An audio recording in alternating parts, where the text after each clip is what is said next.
Salut, ici Antoine pour Enseigne ta passion. Nouveau résumé aujourd'hui du livre Give and Take de Adam Grant.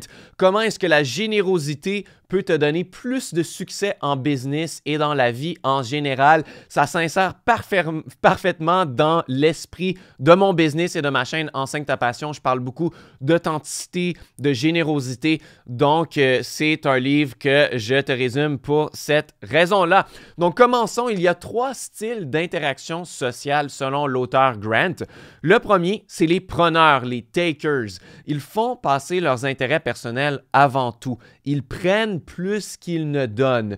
Dans une situation, dans leur job, s'il y a quelqu'un qui sont en haut dans la hiérarchie, ils vont vraiment flatter ces individus-là. Ils vont essayer d'avoir les faveurs pour monter les échelons, faire plus d'argent, avancer leur carrière à eux. Ici, des gens sont égaux ou plus bas qu'eux, ils vont les ignorer ou même les mépriser. Tout ce qui est important, c'est leur propre avancement. Et on va se le dire, c'est ce qui est préconisé dans le monde du travail. On dit que l'homme est un loup pour l'homme, c'est du chacun pour soi. Si on ne pense pas à nos intérêts en premier, il y a d'autres gens qui vont passer par-dessus nous, qui vont nous arnaquer. Donc, il faut avoir nos intérêts à cœur. Ça, c'est le premier. Le deuxième, c'est les conciliateurs. En anglais, les matchers. Ils cherchent un équilibre. C'est du donnant-donnant. Je t'aide, donc tu m'aides en retour et vice-versa. Et si on est honnête, la majorité des gens, on se situe là. On n'est pas tous des loups. On essaie de chercher un certain équilibre. On ne veut pas que les gens prennent avantage de nous, mais on ne veut pas être celui qui prend avantage. Donc, on cherche un certain équilibre. Ici, on apporte de l'aide à quelqu'un encore et encore, qu'on ne le reçoit jamais en retour, qu'on a une relation d'un seul sens, eh bien, c'est normal parfois de faire le tri là-dedans, d'enlever quelques amis qui ne nous apportent rien parce qu'on n'a qu'une vie à vivre. Et le troisième type, c'est les donneurs, les givers. Ils font passer les intérêts des autres en premier, même parfois au détriment des leurs, au détriment de leurs propres intérêts. Ils donnent beaucoup plus qu'ils ne prennent. Et être un donneur dans la vie de tous les jours, c'est généralement bien. Si on donne en tant qu'ami, si on donne à des causes, on se sent bien, on fait une différence pour les autres, ça nous aide à nous faire apprécier beaucoup. Mais dans le monde du travail, cela peut signifier de freiner un avancement de carrière ou de renoncer à de l'argent. Dans le livre, il fait un exemple d'un investisseur qui essayait d'attirer un entrepreneur qui avait un nouveau start-up. Il croyait beaucoup dans son start-up et il voulait investir dans sa compagnie.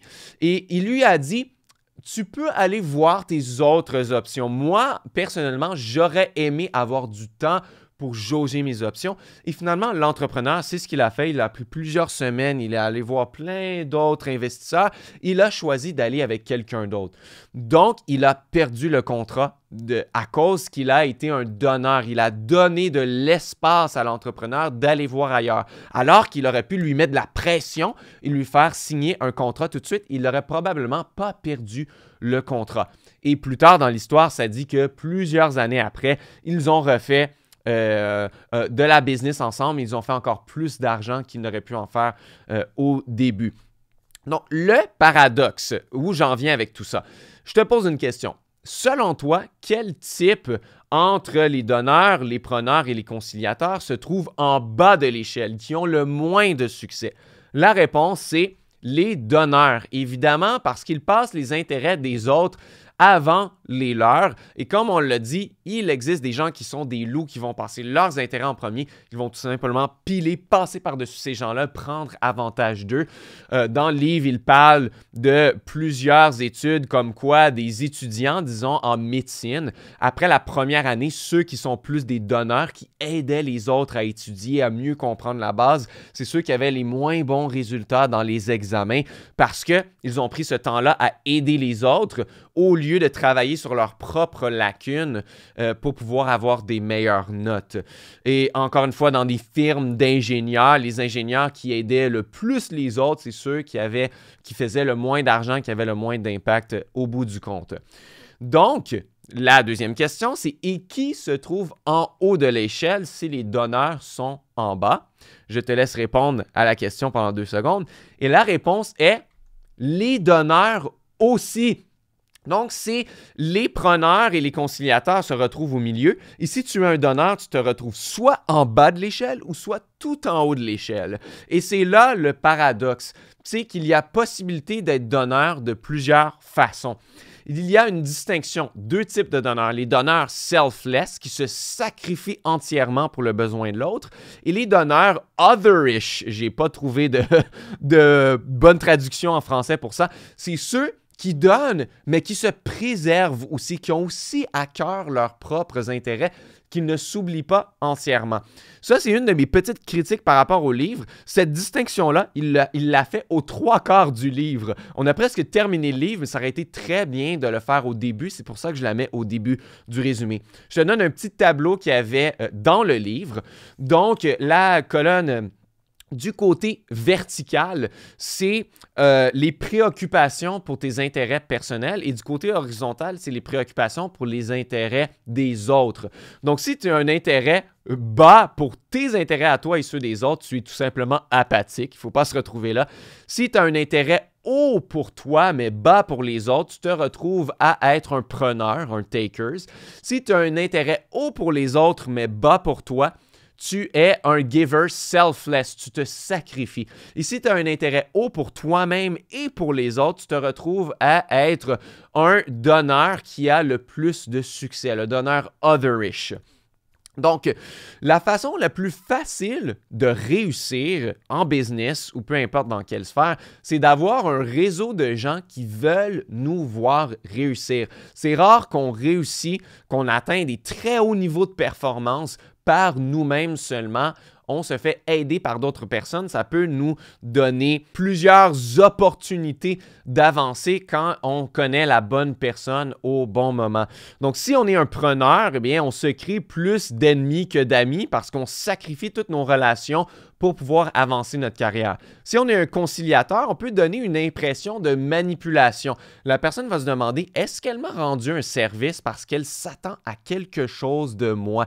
Ils se sentent un peu pris parce que là, tu viens de lui rendre un grand service et là, c'est comme ils se sentent obligés que ça devienne réciproque et de le faire en retour. Hein, c'est comme quand on envoie un mail et là, on donne plein de compliments à la personne. Il se demande pourquoi il me complimente autant? Qu'est-ce qu'il veut de moi? Ah, on est sceptique par rapport à ça. Et quand on est un donneur, eh bien, ça crée un excellent réseau à long terme. Quand on aide des gens sans rien demander en retour et qu'ils voient que c'est rien en retour, que le temps passe et qu'ils disent « Hey, finalement, il ne m'a jamais rien demandé en retour », là, ils savent que c'était vraiment par bonté de cœur que tu leur as rendu service. Et ça va te revenir d'une façon ou d'une autre plus tard. De plus en plus de gens tu aides de cette façon-là. Je dis jamais le mot karma dans le livre, mais c'est un peu ça. Hein? C'est le karma va te rattraper. Tu aides beaucoup de gens sans rien demander en retour. Ça va te revenir éventuellement. Donc, comment créer de bons réseaux à long terme? Il parle de la règle des faveurs de 5 minutes. Si tu peux faire une faveur à quelqu'un, que ce soit ton collègue, quelqu'un que tu connais ou non, ça peut être un total inconnu qui t'envoie un mail ou que tu vois dans la rue ou peu importe, si ça prend moins de 5 minutes à faire, n'y pense pas et aide cette personne-là. Ça peut, même en 5 minutes, ça peut changer sa vie, ça peut lui ouvrir des perspectives, ça peut les débloquer. Si ça prend moins de 5 minutes, fais-le. Et de cette façon-là, tu vas pouvoir aider beaucoup de gens et ouvrir ton réseau de gens qui t'apprécient. Moi, j'essaie de le faire quand quelqu'un m'envoie un mail par rapport à son business, qu'il s'ouvre à moi, qu'il demande des conseils. Eh bien, je n'ai rien à lui vendre. Parfois, ça me prend même 5, 10, 15 minutes et je prends le temps d'écrire une réponse en espérant que cette personne-là va être aidée. Je n'ai rien à lui vendre.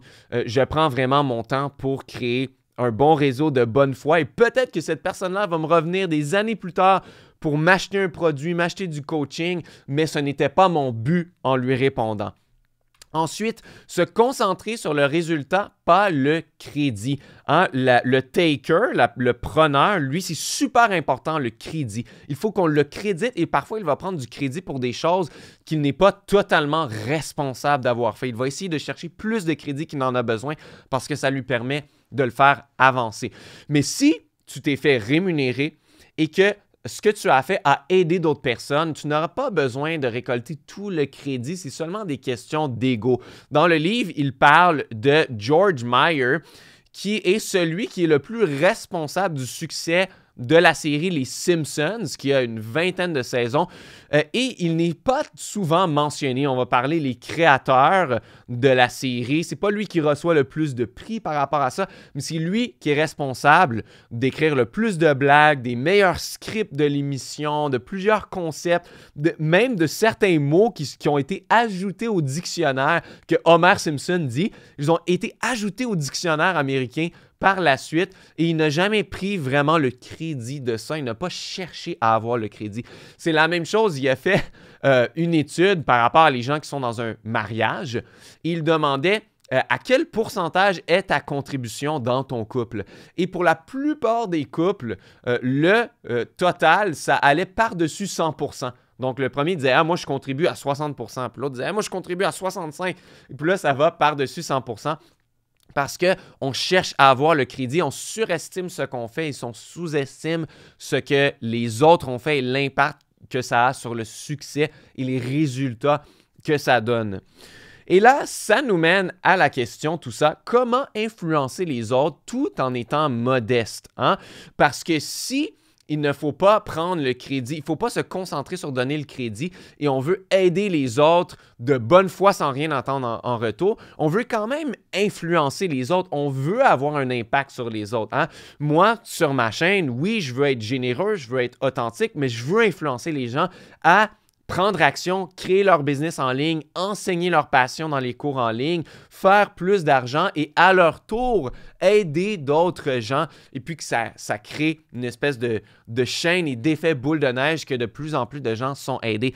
Donc, si je suis trop modeste et je ne pourrais pas influencer ces gens-là, donc comment est-ce que je peux faire? Grant dit que c'est par la communication powerless. On pourrait dire la communication sans dominance. Donc, c'est beaucoup enseigné dans le monde des affaires, dans le monde de la vente, d'avoir une communication de dominance parce que ça nous amène de l'influence. Hein? Ça passe par l'effort, affirmer notre autorité, projeter une énorme confiance, vendre avec conviction, mettre à l'avant-plan nos accomplissements, prendre de la place physiquement, on parle en anglais de power pose, utiliser la colère même lorsque nécessaire pour vraiment brasser les autres, pour leur faire ce qu'on veut faire. Donc la communication de dominance pour avoir une influence sur les autres. Et la communication sans dominance, ça ne va pas nécessairement nous amener de l'influence à court terme, mais ça va nous amener du prestige à long terme. Et ça passe par exprimer ses doutes, demander l'opinion des autres, être vulnérable, ne pas cacher ses défauts, faire preuve d'hésitation, avoir l'air plus humain. Et là, tu dois dire, ça a l'air vraiment contre-intuitif. Comment est-ce que je peux influencer d'autres personnes si j'ai l'air pas sûr de moi, si j'exprime mes doutes, si je démontre mes défauts? Eh bien, les gens, parfois, ils ont besoin de voir que l'autre est humain. Hein? Parce que quand on exprime de la dominance, ça fonctionne seulement sur les gens qui ont une faible estime d'eux-mêmes. Ils vont se plier devant ça. Mais des gens qui ont des doutes sur toi ou qui ne te connaissent pas encore ou qui ont une bonne estime d'eux-mêmes, quand tu démontres de la dominance, ils deviennent soit sur leur garde, sur la défensive, ils ne t'aiment pas, ils se demandent qu'est-ce que tu vas avoir d'eux, ils voient que tu es un preneur et que tu n'es pas là pour les aider, que tu es là pour tes intérêts personnels, donc ça ne te sert pas. De demander l'avis à quelqu'un d'autre, c'est une stratégie très efficace pour avoir du prestige et éventuellement de l'influence aussi. Donc, dans le livre, il a un superbe exemple. Il dit, disons que ton avion s'écrase sur une île déserte, vous n'êtes que 2 personnes et vous devez faire une liste de priorités de 10 items en ordre de priorité à amener et utiliser pour pouvoir survivre sur l'île déserte. Si ton partenaire utilise une communication de dominance, il va te dire « La lampe de poche doit être placée en haut de la liste. C'est le seul item qui nous sera utile la nuit et le réflecteur pourra être utilisé pour faire un feu. Place-la plus haute. » Disons que toi, tu n'es pas d'accord que la lampe de poche doit être numéro 1 sur la liste et qu'il te parle de cette façon-là. Si tu es quelqu'un avec une estime de toi très basse, tu vas te plier. Mais si tu crois en ta façon de faire, si tu as une bonne estime de toi, tu ne vas pas aimer cette façon de faire. Et là, disons qu'il prend toute autre approche sans dominance. Il te dit, ne penses-tu pas que la lampe de poche devrait être placée plus haute sur la liste? C'est le seul item qui pourrait nous être utile la nuit. Aussi, peut-être que le réflecteur pourrait être utilisé pour faire un feu. Qu'en dis-tu? Eh bien là, il vient de dire le même discours avec les mêmes arguments, mais il a utilisé des mots pour dire peut-être que des mots d'hésitation. Il a demandé ton avis, il était moins affirmatif et pourtant, probablement que tu risques plus de se plier à sa vision des choses parce qu'il l'a dit de cette façon-là. Donc, parfois, on nous enseigne beaucoup d'avoir une position de pouvoir, mais c'est en ayant une position de non-dominance qui pourrait nous aider, surtout à long terme, à avoir du prestige. Ensuite, c'est la section « Éviter le burn-out et l'arnaque en tant que donneur », hein? Parce qu'on a vu au début que quand on est un donneur, on peut se retrouver tout en haut de l'échelle, mais tout en bas de l'échelle aussi, parce qu'il y a un risque que les gens prennent avantage de nous si on met les intérêts des autres avant les nôtres et que ça nous donne un burn-out à la fin parce qu'on est un peu désillusionné. On dit « Hey, mettre les intérêts des autres en premier, ça ne fonctionne pas dans ce monde de l'homme est un loup pour l'homme, chacun pour soi, ça vaut pas la peine. » Donc, l'auteur s'est vraiment penché très longuement sur cette objection.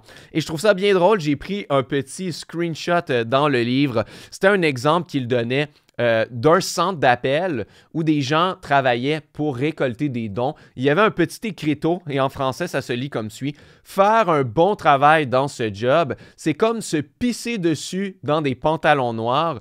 Tu as une petite sensation chaleureuse, mais personne ne remarque. » Donc, c'était pour dire que les travailleurs n'étaient pas motivés parce qu'ils récoltaient des dons, mais ils ne voyaient pas l'impact que ces dons-là avaient. Hein? C'est pas nécessairement le meilleur job de prendre des appels non sollicités, de demander aux gens de donner de l'argent. C'est pas toujours facile, on se fait raccrocher au nez, on se fait insulter. Donc, ces gens-là manquaient de motivation dans leur travail. Donc, pour éviter le burn-out en tant que donneur, il faut voir l'impact que l'on a régulièrement. Il faut s'arranger pour voir l'impact que l'on a. Donc, quand on montrait aux employés des lettres de gens qui ont reçu les dons, qui disaient « Hey, j'ai reçu les dons, j'ai enfin pu aller à cette université-là où mes 4 frères ont été, ça réalise mon rêve et blablabla. » Et quand ces gens-là, les employés lisaient ces lettres-là, ils avaient 2 fois plus de résultats dans leur travail, ils étaient beaucoup plus heureux dans leur travail. Donc, c'est de s'arranger pour voir l'impact que l'on a. Il disait quand on le fait sous forme de bénévolat, c'est de le faire en concentré. Tu es mieux de faire du bénévolat une fois pendant 3 heures plutôt que par-ci par-là pendant 15 minutes, une fois par jour, un petit 5 minutes par-ci par-là, parce qu'on est distrait par toutes les autres demandes qu'on a dans notre journée et on ne se rend pas compte de l'impact qu'on a. Et on a moins de joie et de bonheur à voir que l'on fait une différence pour d'autres personnes que quand on le fait en concentré. Ensuite, il faut savoir distinguer les vrais donneurs des preneurs et ce qu'il appelle les fakers, hein, parce qu'en anglais, c'est les takers, mais il y a aussi les fakers. C'est les gens qui font semblant d'être donneurs pour obtenir ce qu'ils veulent, mais en réalité, ce sont tout simplement des preneurs déguisés. Donc, les impressions ne sont pas toujours bonnes, nos premières impressions, disons. Quelqu'un peut avoir l'air d'une personne dure, mais très généreux de son temps, généreux de son expertise et de son réseau. Donc, ça peut être une personne dure, mais quand même être un donneur. Et les fakers, eux, ils vont adopter une attitude gentille. C'est des gens qui vont se faire aimer, mais ils peuvent se trahir de plusieurs façons. Grant dit, ils vont le faire en utilisant plus de pronoms à la première personne du singulier, beaucoup de « je, me, moi ». Ils vont insister pour obtenir le crédit. Ils vont changer de discours selon la personne. Hein? Ils vont être d'accord avec A, avec telle personne, mais là, ils vont être d'accord avec B pour obtenir les faveurs de la deuxième personne. Ils vont parler dans le dos de d'autres personnes. Évidemment, si c'est des patrons, ils vont toujours mieux payer que les autres parce qu'ils vont surestimer leur contribution à l'entreprise. Donc, il faut regarder ces petits signes-là. Et moi, j'aurais aimé que dans le livre, qu'il détaille beaucoup plus les stratégies pour reconnaître des fakers à des vrais donneurs. Je trouve qu'il n'en parle pas assez. Toutes les informations dans le livre ont été dites ici. Donc, l'objectif des preneurs, c'est d'obtenir des résultats meilleurs que les autres, faire plus d'argent, avoir le meilleur business, être le meilleur. L'objectif des donneurs, c'est obtenir des résultats qui amènent un impact positif sur les autres. Évidemment, je dois avoir moi aussi du succès parce que si moi, ce qui est important, c'est le succès des autres seulement, je vais me retrouver en bas de l'échelle. Mais l'important, c'est que ça amène un impact positif sur les autres. C'est ce qu'on appelle être magnétique, atteindre le top sans pousser les autres vers le bas pour s'y rendre. Hein? C'est comme un peu la norme dans le monde du travail, dans le monde des affaires. C'est comme s'il y a une part fixe, il faut prendre sa part là-dedans et pour pouvoir prendre sa part, il faut tasser les autres qui ont leur propre part et aller chercher la nôtre et être agressif. Hein? L'auteur Simon Sinek qui a écrit un excellent livre, Start with Why. Je vais probablement faire un résumé là, sur ce livre-là dans le futur sur ma chaîne aussi. Désolé, je pensais que j'avais traduit la citation ici, mais ça dit que les donneurs font avancer le monde et les preneurs ils s'avancent eux-mêmes et ils retiennent le monde. Donc, le plus qu'on a de donneurs, le plus on va avancer ensemble. Hein? C'est du gagnant-gagnant. Le moins on a de preneurs, qui est du gagnant-perdant, si je gagne, c'est que quelqu'un d'autre perd, eh bien, ils retiennent le monde. Hein? Ça ne fait qu'avancer leur cause à eux et pas les autres. Ensuite, j'ai une petite critique par rapport au livre. Je trouve que l'auteur semble ignorer sélectivement qu'il est tout autant possible d'avoir un succès massif en tant que preneur. On n'a qu'à penser au mandat de Donald Trump aux États-Unis. Si je pouvais penser au plus grand preneur que j'ai jamais vu narcissique de ma vie, ça serait cet homme-là. C'est vraiment du je, me, moi. J'adore les gens qui me supportent, qui pensent comme moi. Les autres n'ont jamais raison. Je n'accepte aucune autre façon de penser. Eh bien, il a réussi tout de même à devenir président des États-Unis qu'une petite poignée de personnes peuvent se vanter d'avoir été et être un des hommes les plus influents de la planète pour un des plus grands pays de la planète. Donc, tout type de personne peut réussir au final, qu'on soit donneur, qu'on soit preneur, qu'on soit conciliateur, tout le monde peut réussir. Il s'agit alors de se demander quel impact est-ce que je veux laisser dans ce monde? Quelles sont mes valeurs fondamentales? Est-ce que je veux faire le plus d'argent possible pour devenir riche moi-même, pour pouvoir m'acheter ma villa, en profiter moi? Ou est-ce que je veux avoir un business en ligne pour non seulement faire de l'argent, mais aussi aider d'autres personnes, changer leur vie, les faire remettre en forme, leur donner de la joie à travers apprendre un art, les aider avec leurs finances, les aider à se sentir mieux, faire en sorte que le monde soit meilleur, que les gens soient aidés, de laisser sa trace, d'avoir un impact positif. Quelles sont tes valeurs? Pourquoi est-ce que tu le fais? Je pense que c'est ça qui est le plus important au final parce que oui, ça existe. Il a probablement ignoré toutes les études qui disent que quand tu es un preneur, que quand tu es un loup, que tu es agressif, que tu es dominant, qu'il est possible aussi d'avoir beaucoup de succès, beaucoup d'argent de cette façon-là. Mais à quoi bon si tu dois écraser tous les gens sur ton passage pour l'être? C'est pourquoi j'aime beaucoup le livre Give and Take, parce que être donneur, oui, on peut se faire écraser, mais on peut aussi être tout en haut de la chaîne. Si tu veux apprendre à faire du business en ligne avec des valeurs de générosité et d'authenticité, je suis la bonne personne pour toi. J'ai un guide gratuit à t'offrir. Ça s'appelle le guide ultime de l'entrepreneur minimaliste. Je vais te montrer comment démarrer un business en ligne selon ces valeurs-là pour ne pas perdre ton temps et puis avoir un succès à long terme pour que tu puisses vendre ton expertise, ta passion. Qu'est-ce qui te passionne? Tu peux en faire un cours en ligne, faire du contenu, te créer une audience et ensuite la vendre à cette audience-là pour les aider eux aussi et laisser une empreinte positive dans le monde tout en ayant du succès et beaucoup d'argent toi-même pour que tu puisses faire plus d'argent et travailler moins aussi. Donc, tu peux avoir ce guide-là qui va énormément t'aider. J'ai eu beaucoup de commentaires là-dessus. C'est le premier lien dans la description plus bas. Tu peux aussi t'abonner à ma chaîne. Je fais énormément de résumés, livres, développement personnel, business et tout ça. Donc, je vais en faire beaucoup d'autres. Donc, abonne-toi pour ne pas manquer les prochains. On va se revoir très bientôt dans une nouvelle vidéo.